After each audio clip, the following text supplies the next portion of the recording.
Bonjour et bienvenue dans le 49e épisode de Kick Parade. Salut Swan. Salut Erwan, bonjour à toutes et à tous. On perd pas de temps parce qu'il y a beaucoup de nouveautés et beaucoup de choses très intéressantes. 10e position cette semaine sur Kickstarter, c'est Tag Raid. C'est un jeu de figurines. On en a parlé la semaine dernière dans les nouveautés, qui ma foi m'a l'air très sympathique. Et là vous allez vous battre pour des ressources avec au milieu des gros vers géants qui vont sortir de la map et qui vont s'en prendre à l'un ou l'autre des adversaires. Je pense que si vous êtes amoureux de belles figurines, je pense que c'est un pledge pour vous en tout cas. Il en est à 268 000 €, 1391 contributeurs. Il reste que quelques jours avant la fin de la campagne. Je sais qu'il y a des trucs qui ont été débloqués. Il y a eu pas mal de stretch goals. Il n'y a pas encore de VF, malheureusement. Les gros vers qui sortent d'un monde ensablé, ça dit vaguement quelque chose. Ouais, c'est pas les mêmes. Non, c'est pas les mêmes. En tout cas, la figurine est absolument gigantesque. Ça va être un bonheur à peindre. 9e place, c'est Class War, The Jacobin Board Game. Il a gagné une place par rapport à la semaine dernière. Il en est à 78 000 €, 1740 contributeurs. Il reste une petite vingtaine de jours. Alors, voilà, on en a parlé la semaine dernière. C'est la classe ouvrière contre les patrons. Voilà, l'éternel combat. C'est un jeu de cartes. Et on verra plus loin dans le classement qu'il y a un autre jeu très politisé comme ça. Donc c'est assez rigolo, c'est une vraie tendance sur Kickstarter, en tout cas dans le jeu de société, mais on va en reparler. 8e position, c'est Geisha's Road, donc le jeu sur les geishas. Il en est à 73 000 €, 1743 contributeurs. Il reste un peu moins de 20 jours, enfin une grosse quinzaine de jours avant la fin de la campagne. On remercie d'ailleurs le viewer de la semaine dernière qui nous a fait tout un exposé sur qu'est-ce que c'est une geisha. Voilà. Donc c'était très sympa à lui d'ajouter des compléments d'information à ce que tu avais dit, parce que tu avais aussi un peu expliqué de vive voix ce n'était pas tout à fait des prostituées comme on entendait en Europe.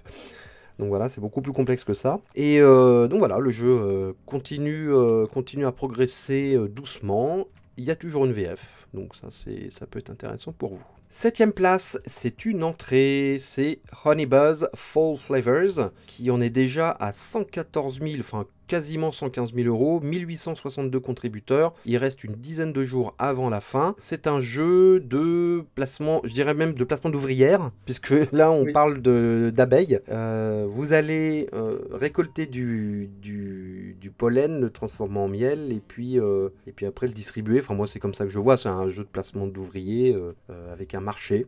Voilà, très joli. Ça me fait un peu penser au design de Everdell d'ailleurs. C'est vrai, mais je trouve que le jeu esthétiquement, il est vraiment très beau. J'aime bien ce système de double plateau avec le plateau central, puis ton plateau à toi que tu vas enrichir au fur et à mesure. Donc là, qui sont. Il y a un côté puzzle, Ouais, exactement. Et on peut dire que c'est un jeu qui fait le bzzz. Je ne cautionne pas cette blague. C'est édité par Elfquake, hein. Elfquake, c'est des vétérans du financement participatif. Et excuse-moi, je t'ai coupé, donc je t'écoute. Oui. Non, mais c'était juste voilà pour confirmer que c'est un peu le petit style de jeu qui arrive un peu à cette période de l'année quand l'automne s'installe bien. L'année dernière, on avait eu... c'était Creatures Comfort, qui était un petit peu dans le même style. Tout à fait. Exactement, et puis là on a un peu ce truc de collecte avec une ambiance très automnale dans le design, un peu reposant. Je trouve que c'était vraiment une bonne idée de sortir ce style de jeu là maintenant. C'était parfait. Parce que c'est dans le mood en fait, en général. Complètement. Ça sent le petit party game de dimanche après-midi au coin du feu là. Exactement. Non, ça a l'air d'être une belle réussite. En tout cas, le jeu fait assez parler de lui. Et puis il y a des marrons trombes, hein. Il est déjà dans le top 10 2 jours après sa sortie. Donc je pense que c'est pas pour rien. Voilà. 7e place, c'est également une entrée, c'est Age of Galaxy. Il en est à 67 000 €, 1884 contributeurs. Campagne courte, hein, il reste déjà une semaine avant la fin. Te souviens-tu d'un jeu qui s'appelait Age of Civilization, qui était sorti sur Kickstarter il y a quelques mois? Oui, voilà. Et c'est la même gamme, sauf que là on est dans l'espace, donc c'est plus un jeu de civilisation, mais là c'est un 4X de civilisation spatiale. Donc le concept c'est d'essayer de faire la même chose que les gros en plus petit. C'était déjà le concept de Age of Civilization. Vous aviez un gros jeu de civilisation, mais dans une boîte plus petite, avec des règles plus simples. Et bah là, c'est pareil avec Age of Galaxy. Des jeux 4X spatiaux, bah, on vient de sortir d'une grosse vague de 4X spatiaux très impressionnants entre Voidfall et Fractal. Et là, donc, c'est la version, on va dire, plus simple, mais ce qui veut dire aussi moins cher, parce qu'il y a moins de matériel dedans. Vous avez même un pledge à 37 €. 37 € pour un gros jeu 4X de spatial, c'est vraiment pas cher, tu vois ce que je veux dire, sans les figurines des vaisseaux, mais bon, moi je regrette un petit peu que les designs soient, je vais pas dire qu'ils sont moches, classique. Hein. Oui, voilà, ouais, c'est ça, c'est très classique. C'est vrai qu'on en parle assez régulièrement, mais je trouve que le 4X spatial, ils ont vraiment du mal à sortir de cette esthétique un petit peu vieillissante. Peut-être faute aussi à un cinéma de SF quasi, enfin on va dire une culture SF quasi inexistante aujourd'hui, donc on est un peu obligé de se baser sur des grandes figures. Comme tu y vas. T'as quand même le film qui a le plus cartonné ce dernier trimestre, c'est un film de SF, c'est Dune hein, quand même. Bah oui, mais c'était quand la dernière fois? Les derniers, c'était quoi? C'était des remakes de Star Wars. Ouais, mais c'est vieillissant Star Wars. c'est basé sur une, on va dire, c'est le jeune qui parle. Une SF à papa, quoi. Voire à grand-père, quoi. Ouais, d'accord, ok, allez. Mais non, mais voilà, du coup, c'est vrai que ça manque un petit vent de fraîcheur comme on a pu avoir dans l'Heroic Fantasy, comme on a pu avoir dans le post-apo. Très franchement, il y a eu Fractal, hein, qui avait un design très très particulier, au contraire très moderne, très osé. C'est ce qu'on avait souligné d'ailleurs. Mais là, on n'est plus vraiment dans le classique, ouais. Ça c'est clair. Mais bon, en tout cas, t'as un jeu 4X spatial pour un prix très raisonnable, en tout cas. Voilà. Ça, c'est sûr que c'est... Voilà, souvent, moi qui suis pas un grand fan de ces genres de jeux, j'arrive pas trop à faire la distinction entre qu'est-ce qu'ils apportent en plus par rapport à ce qui existe déjà. Et là, je trouve que c'est plutôt clair. Et c'est bien qu'ils aient mis ça en avant, c'est bien qu'ils proposent tout le côté cosmétique en plus pour on va dire des gens qui ont envie d'investir un peu plus d'argent et proposer un jeu petit, abordable, qui puisse se sortir peut-être un peu plus facilement. Ouais, tout à fait. 5e place, c'est également une entrée, et alors là, c'est une vraie success story, parce que c'est Clash of Deck saison 2, on en avait parlé de Clash of Deck, ça a quelques mois. C'était un jeu de cartes, et dont l'auteur... rappelle-moi le nom de l'auteur, je ne sais plus. Léandre Proust. Léandre Proust, voilà, merci. En plus, il nous avait regardé. Léandre Proust, il avait, allez, pour parler vulgairement, mis ses testicules sur la table. Et il avait proposé un jeu de cartes, d'affrontement de cartes, gratuit, en print and play. Je crois que c'était en print and play, ou il envoyait... Non, il envoyait carrément. Il envoyait parce que j'ai reçu mon exemplaire. Ah, toi, t'avais backé, d'accord. Et j'avais backé parce que je trouvais, on va dire, l'exercice intéressant. J'avais hâte de voir si le hold-up allait fonctionner. Et 20 000 backers plus tard, il fait la saison 2, donc comme il avait promis, c'est-à-dire... Il ne gagne pas d'argent sur le jeu de base, par contre, il va essayer de, on va dire, rendre son entreprise saine avec des extensions payantes. Et là, c'est le cas. Voilà, donc bravo. Il a vraiment gagné son pari, c'était ultra culotté, et il a réussi. Parce que là, la saison 2, on est à 78 000 €, 1913 contributeurs, une dizaine de jours avant la fin de la campagne, et ça marche très très bien, très très bien. Et en plus, je vois shipping 0 €. Tu ne payes pas, t'as pas de frais de port. Ouais. Voilà. Non, mais c'est clair que c'était risqué. Il nous avait tout expliqué d'ailleurs en commentaire sur la stratégie qu'il comptait mener. C'était très intéressant. C'est quelqu'un qui de toute manière est assez facile à contacter via les différents réseaux sociaux. Il répond volontairement à toute l'histoire derrière ce jeu. Et pour l'instant, effectivement, on est à 2000 backers, mais le jeu vient tout juste de se lancer. J'ai hâte de voir comment cette campagne va progresser. Il reste 14 jours.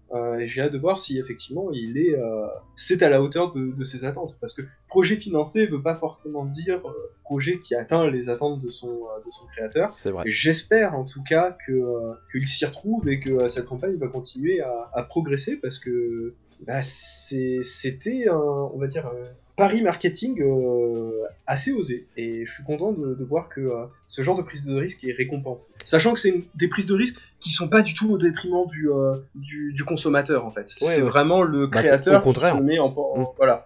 qui se met en porte-à-faux, et je préfère ce genre d'audace, et je suis content de voir que le public sait répondre présent. Est-ce que tu as essayé le jeu alors? Alors je l'ai essayé, mais très rapidement, dans des conditions pas forcément optimales, donc j'ai peut-être commis 2-3 erreurs de règle, mais après c'est un jeu qui est assez simple et qui est plutôt sympa. En vrai, on va dire ça réinvente pas la roue, mais c'est le genre de petit jeu effectivement qui s'installe, qui se sort facilement, et puis effectivement là, avec toutes ces factions supplémentaires, je pense que c'est un jeu qui va vraiment gagner en profondeur. Allez, 4e place, For Glory Champion Expansion, ça fait 3 fois qu'on en parle, c'est l'extension pour le jeu de gladiateur de Rome antique, For Glory. C'est une des plus grosses progressions de la semaine, 4 places de plus, donc il y a un vrai public pour ce jeu. 110 000 euros, 2065 contributeurs, ce sont les derniers jours, ça va finir quasiment à la fin du week-end là. Donc voilà, donc c'est, il le marque en gros d'ailleurs, over 800% funded, donc 800% voilà, de financé, en plus du plafond qu'ils avaient prévu. Donc à mon avis, il va y avoir d'autres extensions de For Glory, mais moi, ça me donne envie ce jeu, moi. Ça me donne envie, il n'y a pas de VF, c'est inconnu en France, mais je trouve les illustrations tellement charmées, et puis le fait de pouvoir se faire incarner des gladiateurs dans l'arène à Rome et de se foutre sur la tronche, je trouve ça très excitant. Voilà. Et ça n'a rien à voir avec leur petite jupette. Voilà. Quoique, on sait pas. Alors ensuite, on va passer aux nouveautés de la semaine. Alors il y en a eu pas mal qui sont rentrés directement dans le top 10, mais il en reste quand même et on va se pencher dessus. Allez, je te laisse commencer, si tu veux bien, par la plateforme Game on Tabletop. Oui, alors on en parle assez rarement, mais aujourd'hui je vais faire une double exception. D'abord on va parler de ça, et en plus on va parler d'un jeu de rôle. C'est vrai qu'il y a un moment on en avait beaucoup parlé, on les avait un peu mis de côté, mais on vous avait indiqué que si un projet nous semblait intéressant, eh bien on vous fera un petit point là-dessus. Donc c'est le cas de celui-ci qui s'appelle Minos l'Empire minoen, donc qui est proposé en supplément d'une campagne qui existait déjà, qui s'appelait The Dark Runes. Donc c'est une campagne française, c'est pour ça qu'on a décidé de faire un petit coup de projecteur dessus. Et justement, on parlait d'illustrations qui ont de la gueule, et pour le coup, je trouve que ça en a. C'est très, très beau. Évidemment, on n'est pas sous les rouleaux compresseurs à l'américaine, avec pléthore de matériel, des artistes mondialement reconnus. On est sur un projet beaucoup plus modeste, mais pour ce style de projet, je trouve qu'on a un produit de qualité. Et ouais, mais ça, c'est vraiment, je souligne le travail des artistes. C'est la French Touch, ça, mon gars. Ça paye quand même un jour d'avoir parmi les meilleures écoles d'illustrateurs du monde. Enfin, voilà, donc si jamais vous êtes en manque de jeux de rôle, que vous avez envie de soutenir un petit projet français, voilà, je vous invite à aller jeter un coup d'œil à cette campagne. Allez, moi je pars pour GameFound. Alors GameFound, cette semaine, il y a eu Wild Realms qui est arrivé. Alors Wild Realms, c'est un petit jeu essentiellement de cartes, dans lequel on va s'amuser avec des animaux dans un monde où il n'y a que des animaux, et ça va être un peu des batailles rangées d'animaux pour un contrôle de territoire, enfin des contrôles de gemmes, qui fait qu'on va contrôler ce monde animalier. Voilà, donc il y a un design assez particulier, on aime ou on n'aime pas. Moi je suis un peu entre les deux, j'avoue, ça dépend des illustrations. Le jeu il a plutôt moyennement démarré, 6400 €, 140 backers. Bon, c'est vrai que c'est un peu particulier, mais pourtant j'ai vu pas mal de communication sur ce jeu. J'ai un peu l'impression, arrêtez-moi si je me trompe et on peut en débattre, mais que je trouve pour l'instant que sur GameFound, alors soit on est un gros AAA machine, un rouleau compresseur, etc., et on va récolter des millions et ça s'apparente à de la précommande, mais j'ai un peu l'impression que tout ce qui est petit projet, c'est un peu du mal. Ça rame plus que sur Kickstarter.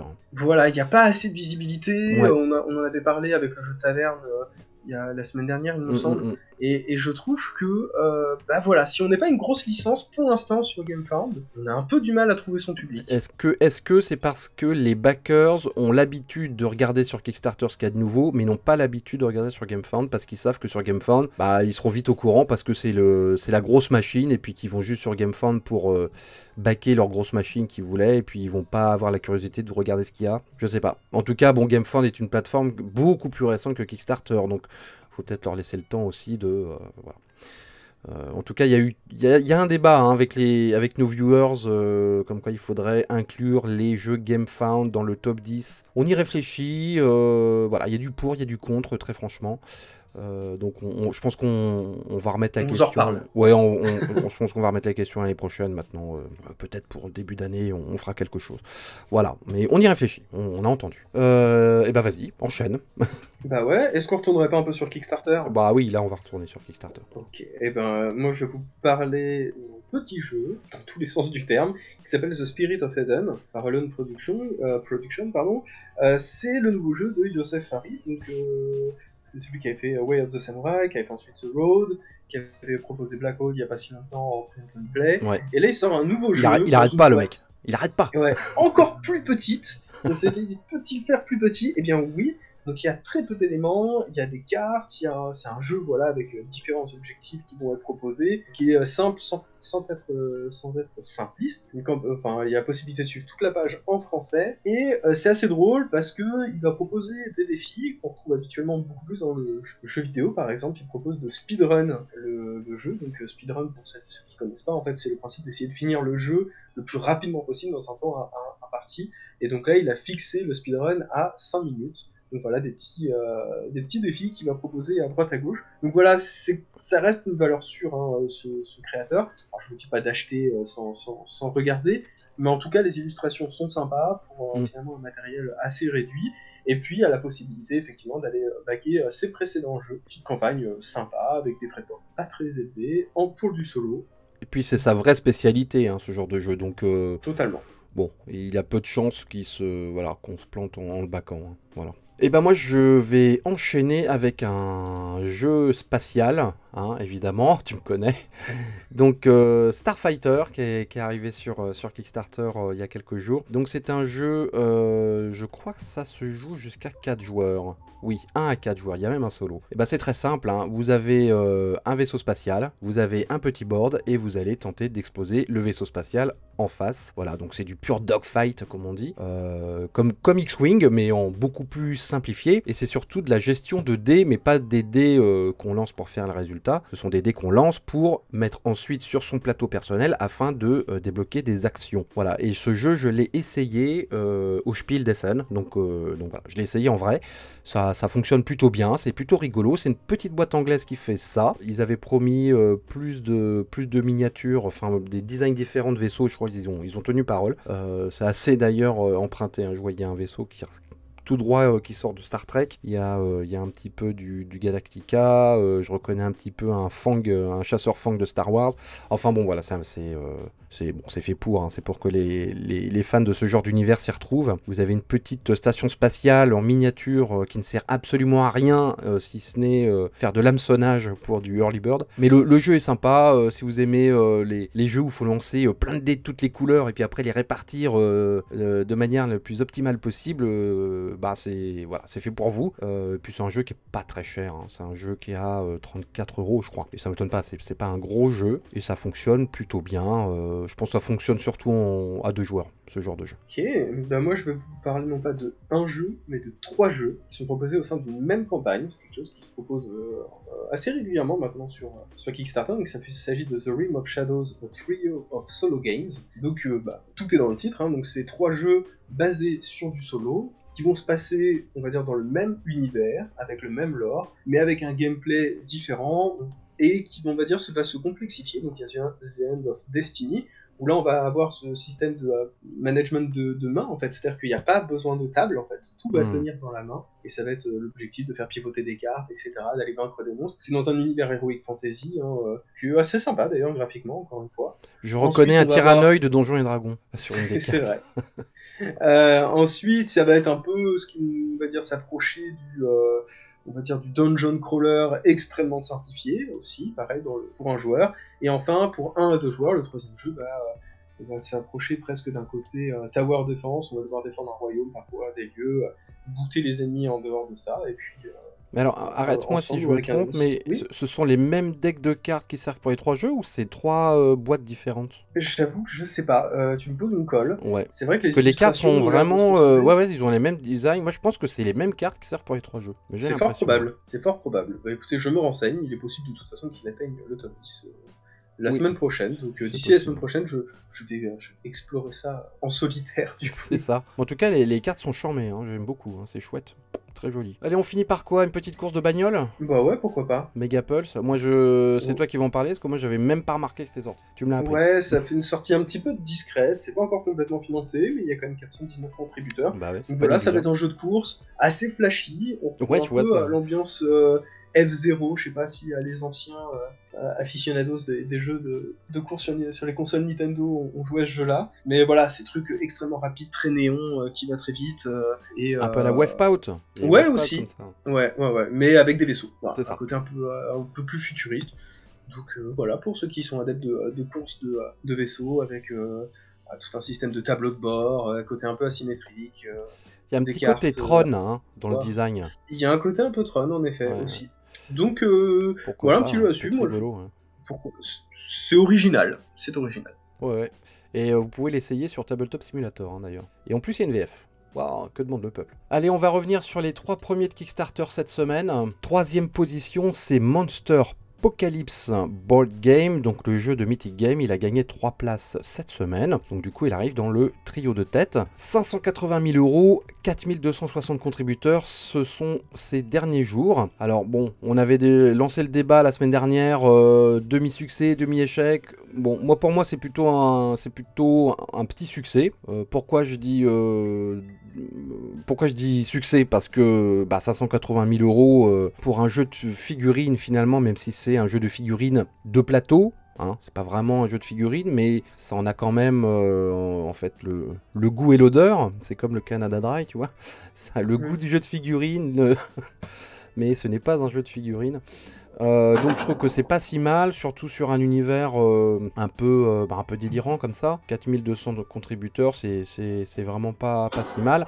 Après petit, parce que c'est vrai que pour un Mythic Game, et Mythic Game, Six Siege, je savais pas non plus atteindre 1 million, je crois. Donc voilà, c'est vrai que Mythic Game nous a un peu habitués à des gros mastodontes qui dépassaient 1 million, 2 millions. Là, ils font un peu moins, mais bon, c'est pas non plus un jeu, c'est peut-être un jeu un peu moins évident, je pense. Et tu te plaignais qu'il y avait, que c'était un peu trop américanisé au niveau du design. Là, j'ai vu qu'ils ont sorti des add-ons, évidemment, au cours de la campagne, des nouvelles boîtes avec des nouvelles équipes. Et j'ai vu qu'il y avait des, je connais pas le nom, je suis pas assez érudit pour ça, mais des espèces de héros à la Spectroman là. Oui, c'est parce que il y a la Ultraman même. Ou la Ultraman, voilà, ça s'appelle Rising Realities, je crois que c'est ce add-on. 35 $, et vous avez des Ultraman géants, voilà. Oui, mais après je dis pas qu'il n'y a pas de côté japonais, mais c'est un peu la Pacific Rim, quoi. C'est le Japon vu par les Américains. Bon, après, c'est un parti pris, moi, c'est juste qu'effectivement... c'est un jeu américain, à la base. Voilà, j'attends depuis des années un vrai jeu de Kaiju. Ça sera pas celui-là. On va savoir que c'est prévu, mais ce sera pas celui-ci. Oui, ce sera pas celui-là. Il est hybride, celui-là. Mais voilà, après, moi, je trouve que je comprends ceux qui apprécient ce genre de jeu, je comprends aussi ceux qui ont aujourd'hui une certaine méfiance vis-à-vis de Mythic Games, et je comprends aussi que ça c'est le gros débat. Après, Mythic Games...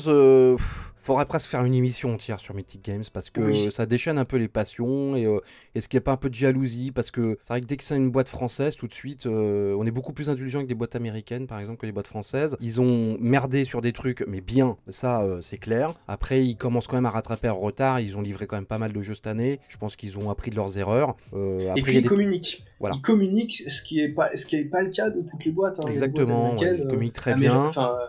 Il y a comment il s'appelle, Leonidas, qui fait des lives, donc tu peux lui poser des questions gênantes si tu veux, tu vois, le mec il se met quand même un peu à poil, donc voilà. Après il y a quand même des problèmes chez Mythic Games, c'est vrai qu'il lance des jeux sans qu'ils soient un peu finis, tu vois. Moi je suis backer de Hell, je trouve que entre ce qu'ils promettent sur la page, où ils te disent que tout est carré machin, et puis qu'un an et demi plus tard, le jeu il est toujours en développement, tu fais les mecs quand même si je suis bien conscient que c'est un jeu très difficile à développer, parce que c'est un jeu narratif, mais tu te dis dans ce cas développe avant ton jeu, ne le mets pas tout de suite sur Kickstarter. Enfin bref, et je suis sûr que le jeu va être très bien, il va être très beau. Mais bon, voilà, attention Mythic Game, on peut en faire une émission. faudrait faire une émission avec Léonidas et c'est ça, organiser tout le truc. Après, effectivement... S'il nous entend, je ne sais pas. Voilà. Mais en tout cas, il est accessible, et même vous, si en tant que backer, vous avez des questions, vous avez... Après, pour moi, il y a à boire et à manger dans cette boîte. Ouais, je suis d'accord. Après, voilà, on peut pas non plus nier le fait que ils apprennent de leurs erreurs, qu'ils essaient de s'améliorer. Rien n'est parfait, mais voilà, je trouve que, comme tu le soulignais très bien, c'est loin d'être la pire société aujourd'hui qui propose des gros projets sur Kickstarter. C'est pas celle qui se fout le plus de la gueule des gens qui back, et surtout, c'est une boîte qui prend des risques, et ça on peut pas leur retirer.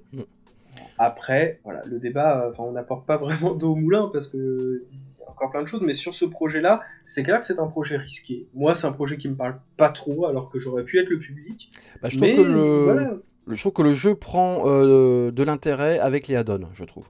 Je trouve autant la boîte de base est très limitée, finalement je pense que tu vas en avoir assez ras-le-bol de prendre soit les kaiju, soit les gros robots. Autant avec les add-ons, là tu as une vraie variété qui commence à arriver. Tu as des singes géants, bon moi ça me parle pas trop, mais au moins ça fait une variété. Tu as les espèces d'Ultraman là, je crois que tu en as encore une troisième si je ne m'abuse, je ne sais plus. Oui, tu as Frost Tide avec des trucs un peu Cthulhuesques. Donc voilà, je pense que c'est un jeu qui mérite, c'est comme tous ces jeux avec des figurines et d'affrontements, plus t'as de variété, plus le jeu il prend de la valeur et de la rejouabilité et de l'intérêt et de la profondeur. Donc là ça commence à être un peu intéressant. Voilà, mais j'avoue que juste la boîte de base, moi je vois pas trop. Je pense qu'on s'en lasse très vite si on a que la boîte de base. On passe au deuxième. Allez. Et c'est pas n'importe quel jeu parce que c'est Hegemony, c'est une entrée. Directement deuxième de Kickstarter, 312 000, 13 000 maintenant, il vient de passer à 313 000 euros, 5 450 contributeurs, et il reste plus de 15 jours avant la fin, donc je pense que ce jeu va aller assez loin. Et alors c'est quand même un jeu ultra gonflé. On parlait de Class Worker tout à l'heure, ce jeu de lutte des classes, et là Hegemony c'est carrément un simulateur de société. Voilà, je ne peux pas dire mieux. Vous allez incarner une société avec 4 classes de population, donc la classe des travailleurs, la classe des capitalistes, la classe moyenne et l'État. Et tout cela va se combattre pour essayer d'avoir un équilibre de société. C'est du gros jeu expert. C'est fait par des gens qui connaissent beaucoup l'économie et la sociologie, à tel point que dans le Kickstarter, tu as tout un bouquin qui a été fait, qui s'appelle Concept, qui t'explique comment ils ont fait le jeu, leur vue politique et sociologique sur le développement du jeu. Donc c'est pas un jeu qui a été fait par des Mickey, voilà.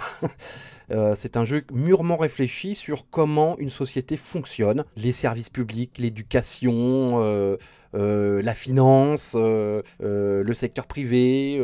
Voilà, ça paraît très austère comme ça. C'est vrai que tu te dis, ouais tiens, on va jouer ce soir à un gros jeu qui dure 3 heures sur la société avec des capitalistes et des services publics. T'as beaucoup de gens qui vont faire...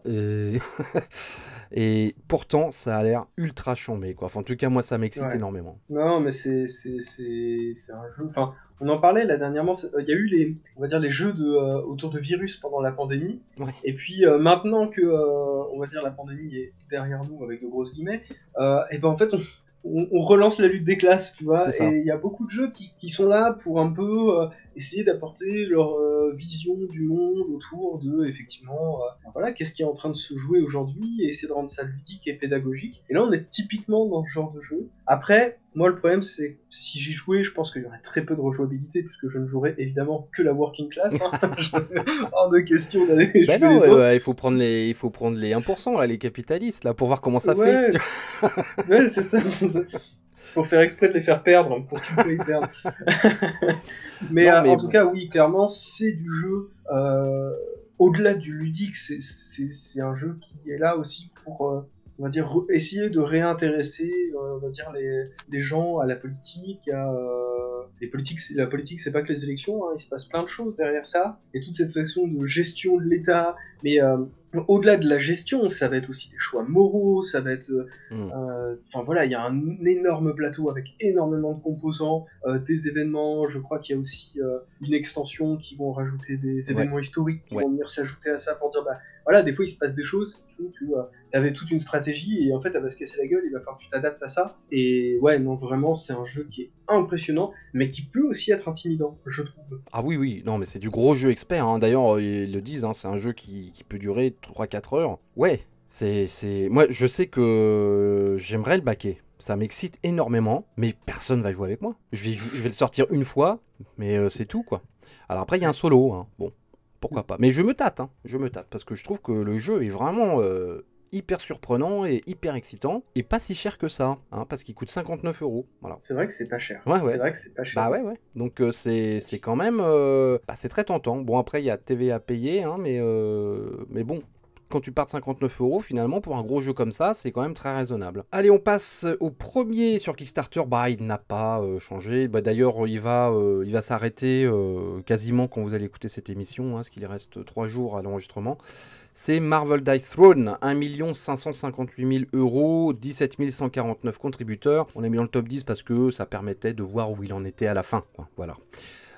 Donc c'est un carton, évidemment. Toujours pas de stretch goal, toujours pas d'add-on.